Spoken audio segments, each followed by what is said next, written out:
Biza sunnatga muvofiq qilamiz hijomani, sunnatga oid qilamiz deb turib, qonga qarab turib fol ochish deydimi hozirgi paytda bilmayman. Shunaqalar ham ko'payib ketibdi. Sog'lom bo'lib borasiz, qoningizni ko'radi-da, u ichida jinim bor yoki sehrlanganiman deb o'tirmaydi. Mana shu qoningizga qarab turib sirazi analiz qilib tashir ekan. Issiq sovuq qilingan, ajratishga qilingan, farzand ko'rmaslik qilingan deb turib, shunaqangi holatlar juda ko'p guvohi bo'lamiz. Bunaqa narsa yo'q. Qonga qarab turib hech qachon sehr qilinganmi, issiq sovuq qilinganmi, unaqa narsa sizga kimdir shunaqa deyaptimi, bilingki u fol bunga aylanib qoladi.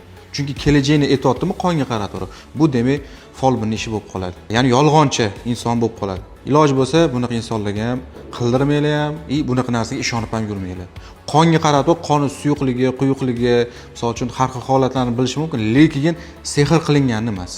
Sehr qilingan o'z alomati bo'ladi. Qilayotganda yoki qildirishdan oldin o'zi roqiy yuvorgan bo'ladi. Qanaqadir holatlar bo'lib qoladi, yuzaga keladi. Lekin qonga qarab sog'lom odammi, qonga qarab turib hech qachon sehr qilinganmi, qilinmagan u narsani qilib bo'lmaydi. Shunaqa gaplar.